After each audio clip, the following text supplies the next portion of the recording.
My wedding day was supposed to be the happiest day of my life, but that night, everything shattered. The one person I trusted the most betrayed me in a way I can never forget.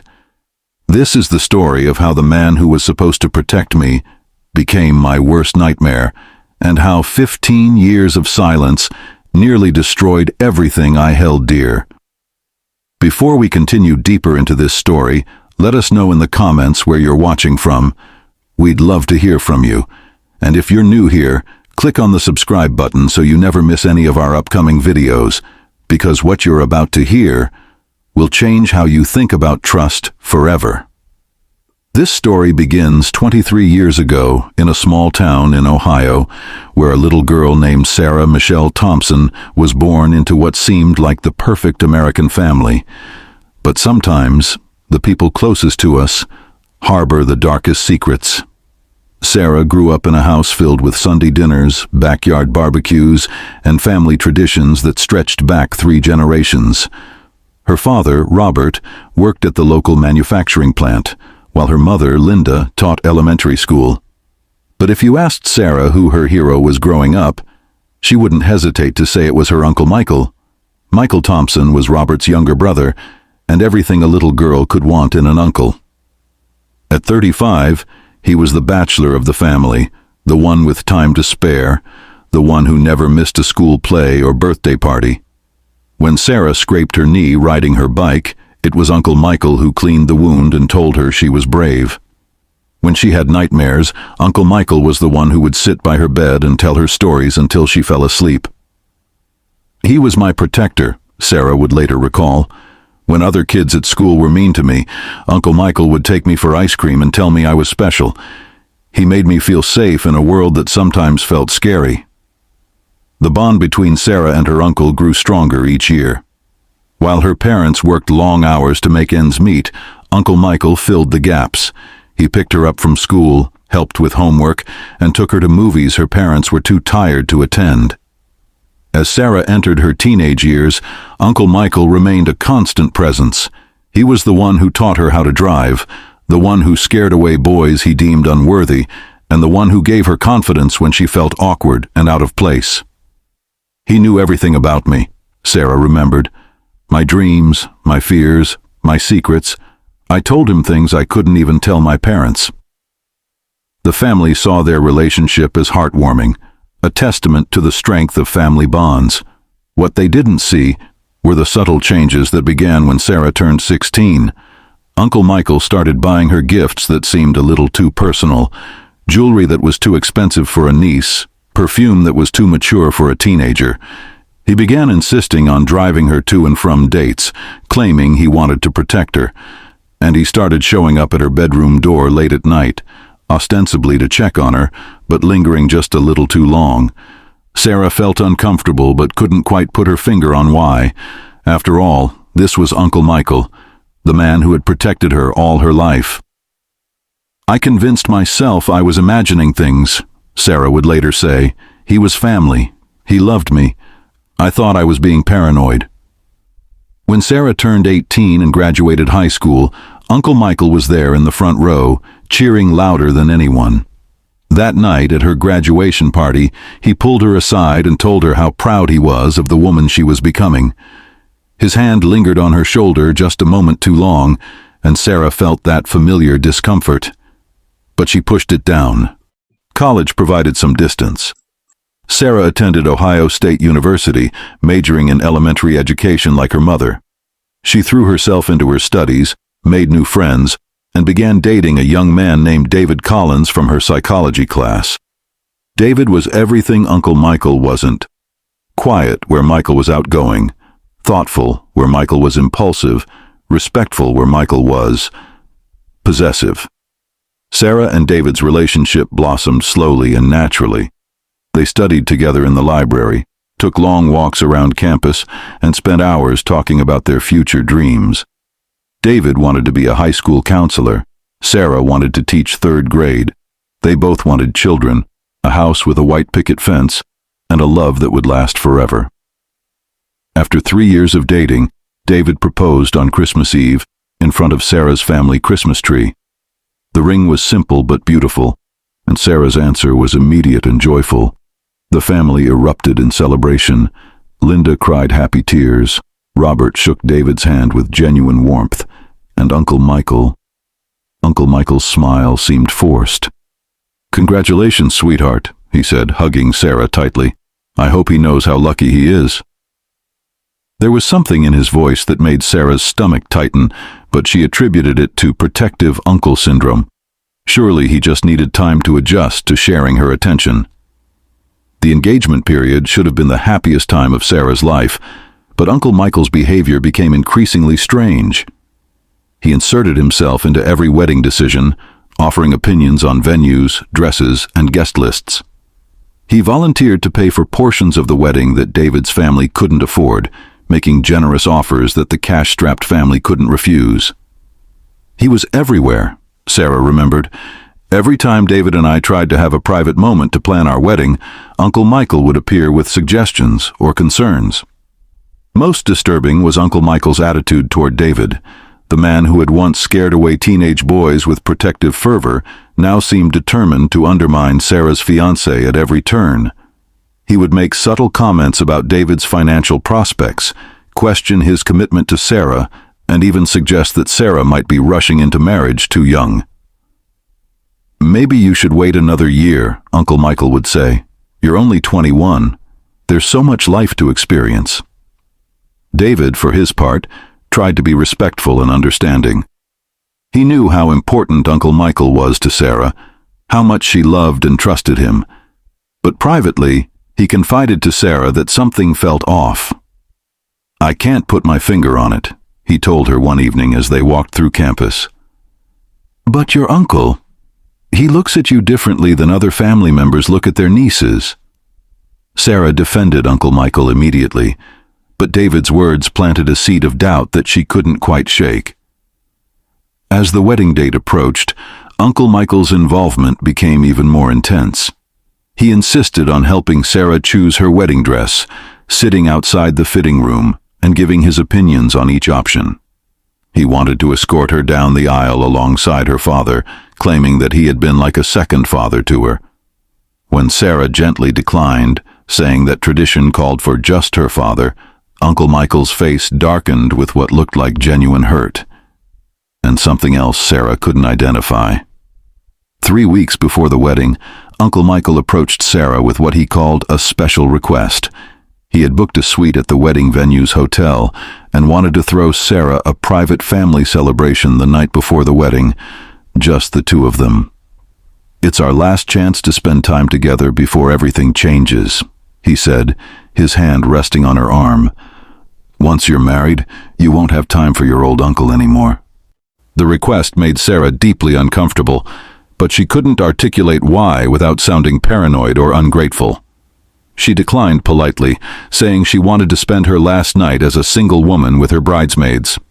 Uncle Michael's response was immediate and intense, a flash of anger that was quickly masked by hurt disappointment. "Of course," he said, his voice tight.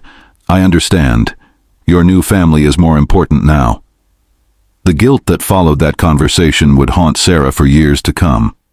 September 15th, 2001 dawned crisp and clear, a perfect autumn day for a wedding. Sarah woke up in her childhood bedroom for the last time as a single woman, surrounded by her bridesmaids and filled with nervous excitement. The morning was a whirlwind of hair appointments, makeup applications, and the kind of joyful chaos that surrounds every bride on her wedding day. Her mother cried while fastening the buttons on Sarah's dress. Her father practiced his father of the bride speech in the mirror, and her bridesmaids took endless photos of every moment. Uncle Michael arrived early at the church, looking handsome in his dark suit and carrying a bouquet of white roses for Sarah. "For the most beautiful bride in the world," he said, kissing her cheek. But the kiss lingered a moment too long, and Sarah felt that familiar, uncomfortable feeling. She pushed it aside. This was her wedding day, and she was determined to focus on joy, not on vague feelings of unease that she couldn't explain. The ceremony was everything Sarah had dreamed it would be. The church was filled with golden afternoon light streaming through stained glass windows. Her father walked her down the aisle with tears in his eyes, and David waited at the altar, looking like he could barely contain his happiness. The vows they exchanged were personal and heartfelt, promises they had written themselves about love, trust, and building a life together. But throughout the ceremony, Sarah could feel Uncle Michael's eyes on her. When she dared to glance in his direction, his expression was intense, almost possessive. It was the look of a man watching something slip away from him, and it made Sarah's hands tremble as she held David's. She tried to focus on her new husband's face, on the love and adoration she saw there. But Uncle Michael's stare was like a weight on her shoulders. The reception was held at a beautiful country club just outside of town. Sarah and David had their first dance to At Last by Etta James, spinning slowly on the dance floor while their families and friends watched with joy and tears. It should have been a perfect moment, but when the song ended and other couples joined them on the dance floor, Uncle Michael immediately approached and asked Sarah for the next dance. "I've been waiting for this dance for 23 years, he said, as he pulled her into his arms. The comment struck Sarah as odd, but she smiled politely and allowed him to lead her around the floor. But Uncle Michael held her closer than appropriate for an uncle and niece, his hand pressing against the small of her back, his face too close to hers. When he spoke, his breath was warm against her ear. "You look so beautiful tonight, Sarah, so grown up, so ready." The words sent a chill down Sarah's spine, but she told herself she was overreacting. This was her wedding day. Surely she was just stressed and reading too much into innocent family affection. As the evening progressed, Uncle Michael's behavior became more concerning. He monopolized Sarah's time, cutting in on her dances with other family members and friends. When David's college friends wanted to take photos with the bride, Uncle Michael inserted himself into every shot. When Sarah tried to spend time with her new in-laws, Uncle Michael appeared at her elbow with urgent requests for her attention. Most unsettling was the way he watched her throughout the night. Sarah would catch him staring from across the room, his expression intense and unreadable. When she smiled and waved, trying to maintain normalcy, he would raise his champagne glass in a toast that somehow felt more like a threat than a celebration. David noticed too, and as the night wore on, Sarah could see the concern growing in her new husband's eyes. As the reception wound down and guests began to leave, Uncle Michael approached Sarah and David with an unexpected announcement. He had taken it upon himself to upgrade their honeymoon suite at the hotel, paying for a larger room with better amenities. "Nothing's too good for my favorite niece," he said, handing Sarah a key card. "I hope you'll be very happy tonight." The way he emphasized the word happy made Sarah's skin crawl, but she thanked him politely and accepted the key card. What Sarah didn't know was that Uncle Michael had not just upgraded their suite, he had also booked the room directly adjacent to theirs, and he had made sure to request a key to their room from the hotel desk, claiming he needed access to deliver a special wedding surprise. The stage was set for a betrayal that would shatter Sarah's world forever. Sarah and David arrived at their honeymoon suite just after midnight, exhausted but happy, ready to begin their new life together. The upgraded room was beautiful, a spacious suite with a sitting area, a king-sized bed covered in rose petals, and champagne chilling in an ice bucket. They changed out of their wedding clothes, Sarah into a white silk nightgown her mother had given her, David into comfortable pajamas. They sat on the couch, sharing champagne and reliving the highlights of their wedding day. David told Sarah how beautiful she had looked walking down the aisle, how proud he was to be her husband, how excited he was about their future together.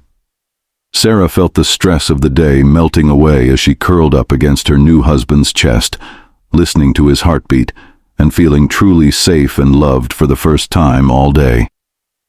Around 2 a.m, David fell asleep on the couch, emotionally and physically drained from the long day.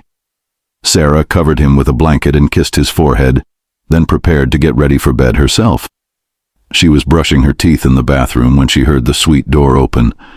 Assuming David had woken up and was coming to bed, she called out softly, "I'll be right there, honey." But the voice that answered wasn't David's. "It's not David, sweetheart. It's Uncle Michael." Sarah's blood turned to ice. She dropped her toothbrush and rushed to the bathroom door, peering out to see Uncle Michael standing in the middle of their honeymoon suite, still dressed in his wedding attire but with his tie loosened and his shirt partially unbuttoned. "Uncle Michael, what are you doing here?" Sarah whispered, glancing toward the couch where David was still sleeping peacefully. "How did you get in?" Uncle Michael held up a keycard, the same type Sarah had in her purse. "I told the hotel I needed to deliver a special wedding gift," he said, his voice different from any tone she had ever heard from him before. Gone was the warm, protective uncle voice she had known all her life. In its place was something darker, more possessive. "I think you should leave," Sarah said, trying to keep her voice steady. "David and I are tired, and tomorrow is our flight to Hawaii." But Uncle Michael didn't move toward the door. Instead, he stepped closer to the bathroom, his eyes never leaving Sarah's face. "We need to talk, Sarah, just you and me. We've needed to have this conversation for a long time." "What conversation?" Sarah asked, her heart beginning to race. Something was very wrong, but she still couldn't quite process what was happening. This was Uncle Michael, the man who had read her bedtime stories, taught her to ride a bicycle, walked her to her first day of school. Whatever was happening couldn't be what her instincts were telling her it was. "You know what conversation," Uncle Michael said, taking another step closer. "About us, about what we mean to each other, about what we've always meant to each other." Sarah shook her head, backing further into the bathroom. "I don't know what you're talking about, Uncle Michael. You're scaring me. Please leave." But Uncle Michael's expression hardened. "Don't pretend you don't know, Sarah. Don't pretend you haven't felt it too. The connection between us, the way we understand each other, the way I've loved you, really loved you, since you were 16. The words hit Sarah like a physical blow. This couldn't be happening. This couldn't be real. "You're my uncle," she whispered. "You're family. You're supposed to protect me." Uncle Michael's laugh was bitter and cold. "Protect you? I've done nothing but protect you your whole life. I've scared away boys who weren't good enough for you. I've been there for every important moment. And now you've married this boy who can't possibly love you the way I do." Sarah realized with growing horror that David was still unconscious on the couch, unaware of the nightmare unfolding just feet away. She was trapped in the bathroom with nowhere to go, and the man she had trusted more than anyone in the world was revealing himself to be a stranger. A dangerous stranger with intentions that made her stomach turn. "Uncle Michael, please," she begged. "Just leave. We can pretend this never happened. We can—" But he cut her off, his voice taking on a tone of finality that chilled her to the bone. "We can't pretend anymore, Sarah. Tonight, everything changes. Tonight, you're going to understand what real love feels like." What happened next in that honeymoon suite would haunt Sarah for the rest of her life. The man who had been her protector, her hero, her trusted family member, became her attacker. In the space where she should have felt safest, on the night that should have been the most beautiful of her life. Uncle Michael stole something from Sarah that could never be returned. He forced himself into a moment that wasn't his. He violated the sacred trust of family, the sanctity of her marriage, and the safety of the one place she should have been protected.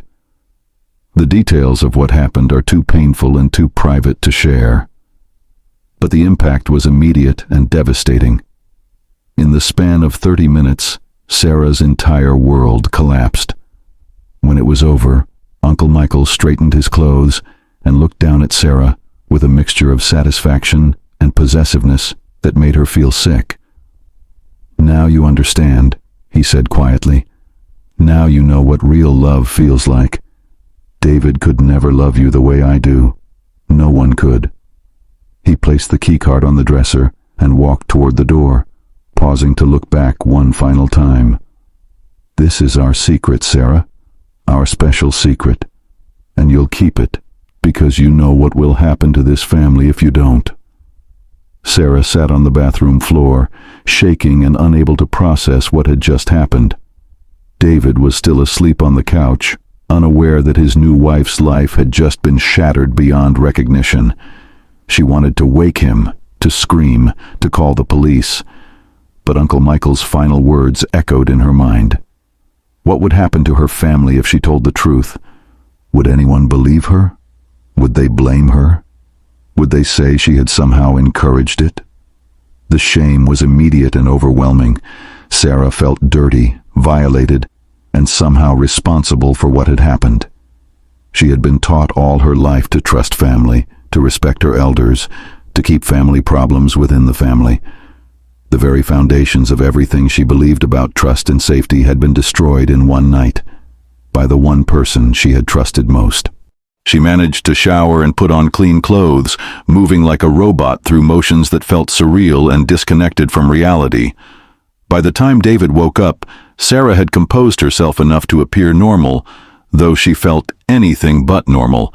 When he asked why she hadn't woken him to come to bed, she lied and said she hadn't been tired. The honeymoon in Hawaii was a nightmare disguised as a dream vacation.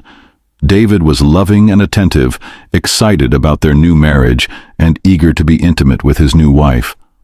But every time he touched Sarah, she flinched. Every time he tried to be romantic, she found excuses to avoid closeness. She spent most of the week staring at the ocean, wondering how her life had been destroyed so completely and so quickly. David knew something was wrong, but Sarah's explanations, that she was tired, that she was overwhelmed by the wedding, that she needed time to adjust to being married, seemed reasonable enough. He was patient and understanding, giving her space while making it clear that he loved her and was there for her whenever she was ready to talk. But Sarah wasn't ready to talk. She wasn't sure she would ever be ready to talk. How do you tell the person you love most in the world that your wedding night was destroyed by the family member he had tried to warn you about? How do you admit that your instincts had been wrong, that your trust had been misplaced, that the person you had defended was actually a predator? When Sarah and David returned from their honeymoon, normal life was supposed to resume. They moved into a small apartment near the school where Sarah had been hired to teach third grade. David started his job as a counselor at the local high school. On the surface, everything looked perfect. A young couple starting their life together, surrounded by family and friends who loved them. But Sarah was living a double life. In public, she smiled and played the role of the happy newlywed. She attended family dinners where Uncle Michael sat across the table, making normal conversation and acting as if nothing had changed.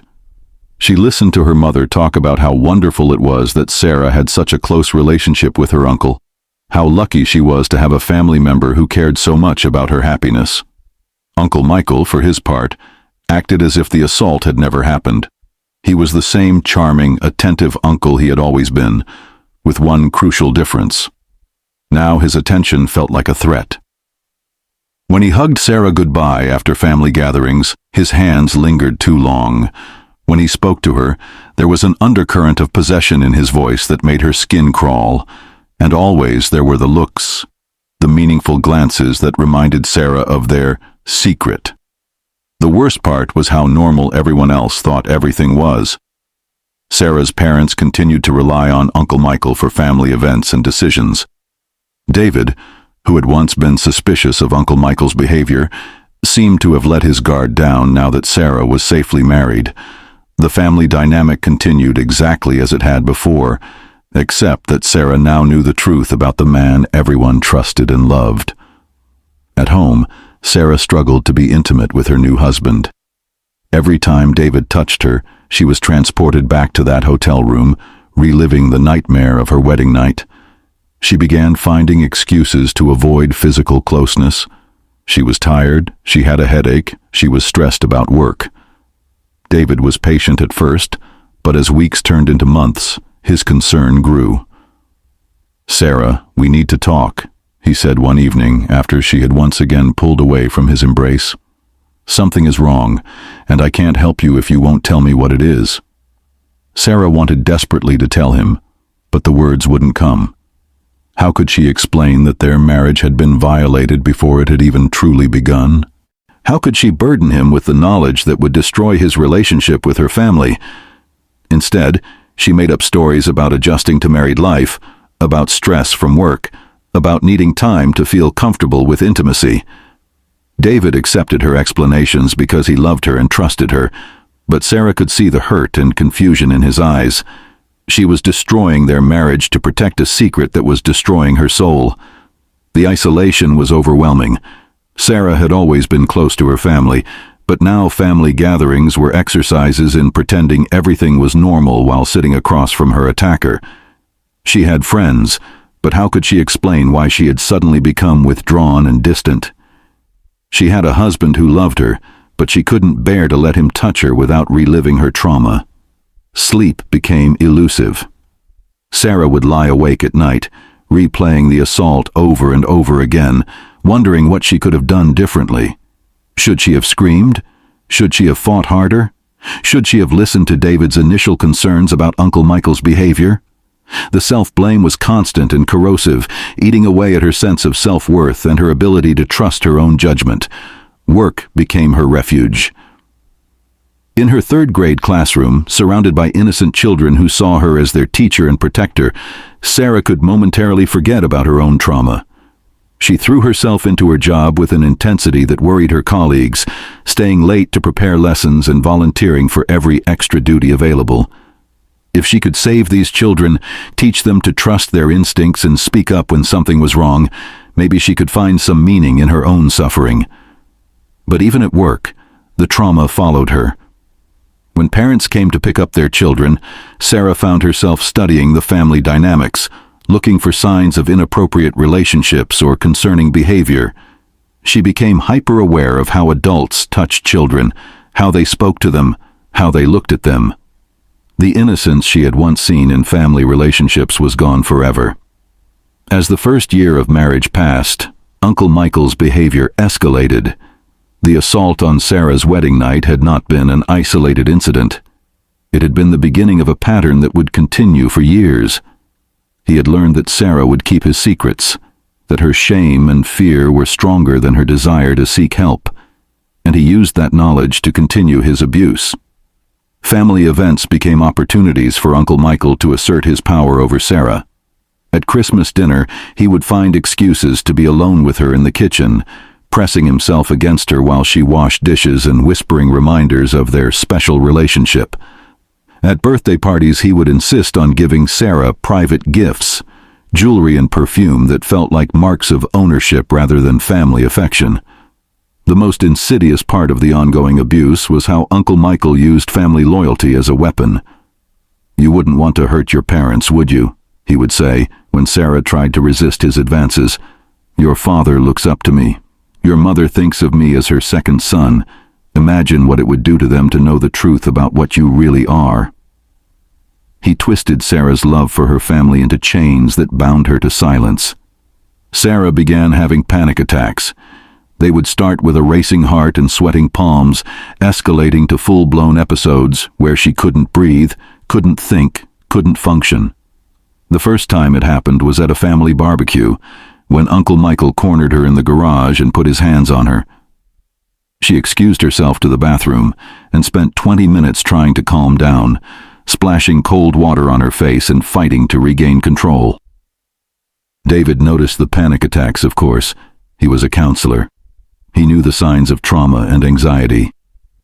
But when he tried to talk to Sarah about getting help, about seeing a therapist or doctor, she refused. "I'm fine," she would insist. "It's just stress from work.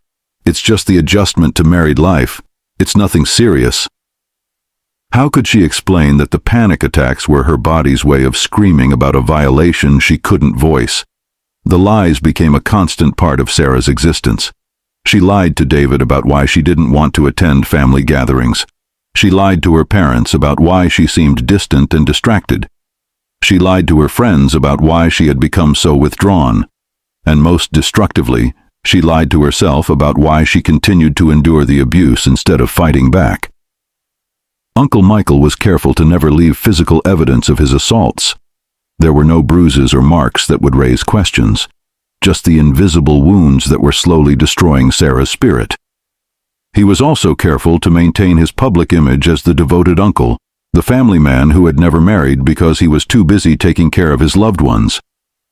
To the outside world, he was a pillar of the community, a successful businessman who sponsored Little League teams and donated to local charities. The cognitive dissonance was maddening. How could this man who was revered by everyone she knew be the same man who violated her in dark corners and empty rooms? How could the person who had once made her feel safe be the source of her deepest terror? Sarah began to question her own sanity, wondering if she was somehow misinterpreting normal family affection or if she was being overly dramatic about incidents that weren't really that serious. As the second year of her marriage began, Sarah's relationship with David continued to deteriorate. She loved him desperately, but she couldn't be the wife he deserved while carrying the weight of Uncle Michael's abuse. Their physical relationship remained strained, their emotional connection weakened by Sarah's inability to be honest about what was destroying her from the inside out.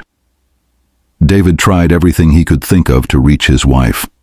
He planned romantic evenings, surprised her with thoughtful gifts, and created opportunities for them to reconnect. But every gesture of love only highlighted for Sarah what she was losing. The marriage she should have had, the happiness that had been stolen from her, the trust that had been destroyed before their life together had even truly begun. 3 years into their marriage, Sarah discovered she was pregnant. The news should have been joyful. She and David had talked about starting a family, and they both loved children. But for Sarah, the pregnancy brought a new level of terror. She was going to be responsible for protecting an innocent child, but she couldn't even protect herself. What if Uncle Michael turned his attention to her child? What if the pattern of abuse continued into the next generation? The pregnancy also made it impossible for Sarah to continue avoiding physical closeness with David. As her body changed and her emotions became more volatile due to hormones, the facade she had been maintaining for 3 years began to crack. She found herself crying at unexpected moments, snapping at David over minor issues, and experiencing waves of anxiety that were impossible to hide. David's concern reached a breaking point one evening when Sarah had a severe panic attack during a routine family dinner. Uncle Michael had cornered her in the hallway, putting his hands on her growing belly and making comments about how beautiful she looked pregnant. The violation of her pregnancy, the threat to her unborn child, sent Sarah into a spiral of terror that she couldn't control. She made it through dinner by sheer force of will, but the moment they got home, Sarah collapsed on their bathroom floor, hyperventilating and unable to speak. David held her while she shook, whispering reassurances and begging her to tell him what was wrong. For the first time in 3 years, Sarah almost broke her silence. The words were right there, waiting to spill out.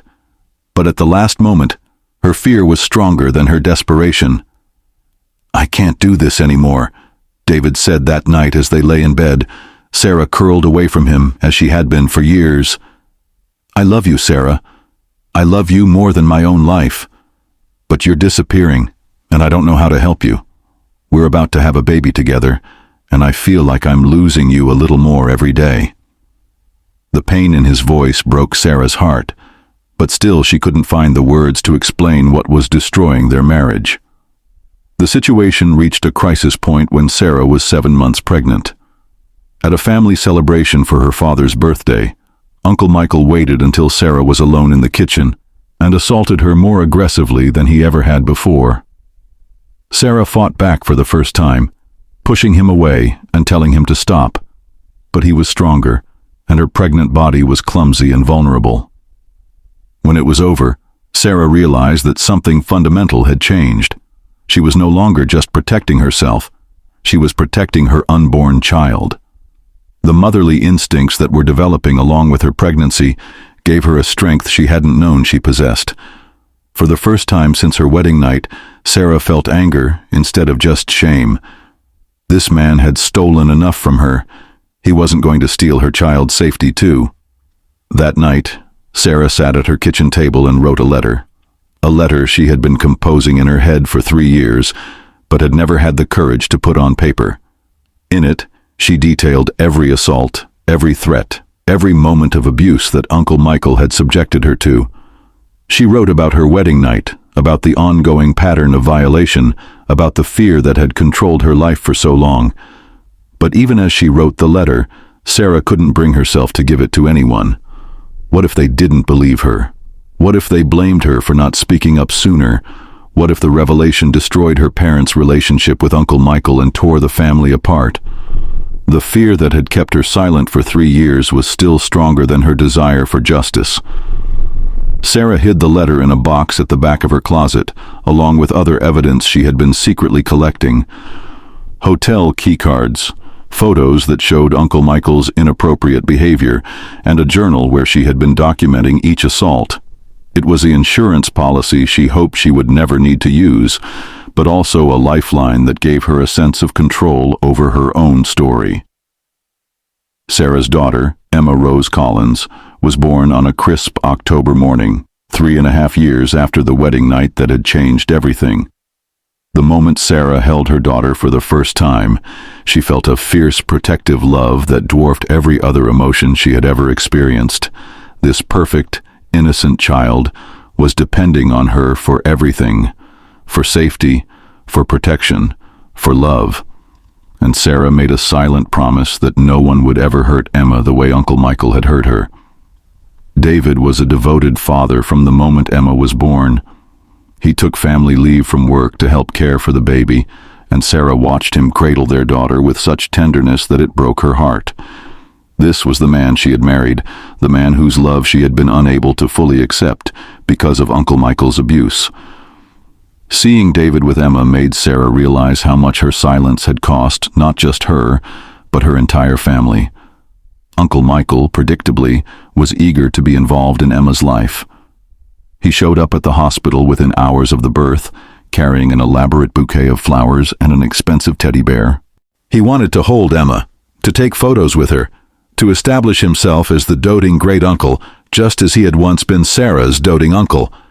But for the first time in years, Sarah found her voice. "No," she said firmly, when Uncle Michael reached for the baby. "I don't want you to hold her." The family was shocked. Sarah had never spoken to Uncle Michael with anything but respect and affection. David looked confused but supportive, while Sarah's parents exchanged worried glances. Uncle Michael's expression darkened for just a moment before he forced a smile, and said he understood that new mothers could be overprotective. But Sarah's refusal to let Uncle Michael near Emma was just the beginning. She began declining family invitations where she knew he would be present, making excuses about the baby's schedule or her own exhaustion. When Uncle Michael offered to babysit Emma so Sarah and David could have date nights, Sarah's answer was an immediate and non-negotiable no. Her family began to notice the change in her behavior, and questions started being asked. "Sarah seems different lately," her mother confided to David one afternoon when she came to visit Emma. "She's so protective of the baby, almost paranoid. And she's been avoiding family gatherings. Is everything okay between you two?" David assured his mother-in-law that everything was fine, but privately he was becoming increasingly concerned about his wife's behavior and mental state. The truth was that motherhood had awakened something fierce in Sarah, a mama bear instinct that overrode even her deepest fears. Every time she looked at Emma's innocent face, she remembered what it felt like to trust completely, to believe that family members were safe, to have faith that the adults in her life would protect her. She would die before she let Uncle Michael destroy that innocence the way he had destroyed hers. Sarah began researching child protection, reading everything she could about warning signs of abuse and how to keep children safe from predators. What she learned terrified her. Most child abuse was committed by family members or trusted adults. Most victims never reported their abuse. Most abusers were skilled at grooming their victims and maintaining public facades that made them seem trustworthy. Everything she read confirmed her worst fears about Uncle Michael and strengthened her resolve to protect Emma at all costs. But living in constant hypervigilance was exhausting. Sarah barely slept, afraid to leave Emma alone even with David. She couldn't concentrate at work, distracted by worry about who might have access to her daughter. She lost weight, developed chronic headaches, and found herself snapping at David over minor issues. The stress of keeping her secret while protecting Emma from a threat that only she understood was slowly breaking her down. The situation reached a crisis point when Emma was 6 months old. At Christmas dinner, Uncle Michael cornered Sarah in the hallway while she was carrying the baby. "She's beautiful," he said, reaching out to touch Emma's face. "She looks just like you did at that age, so innocent, so trusting." The way he looked at Emma, the tone in his voice, the possessive gleam in his eyes. It was exactly the same way he had looked at Sarah when she was 16. Sarah jerked away from Uncle Michael so violently that Emma started crying. "Don't touch her," Sarah said, her voice shaking with rage and terror. "Don't ever touch my daughter." Uncle Michael's facade slipped for just a moment, revealing the predator underneath. "Now, Sarah," he said quietly, "don't be dramatic. I'm family. I would never hurt Emma, any more than I hurt you." The threat was clear, and it was the final straw. That night, after Christmas dinner ended in awkward tension, Sarah made a decision that would change everything. She couldn't live with the secret anymore, not when it meant putting Emma at risk.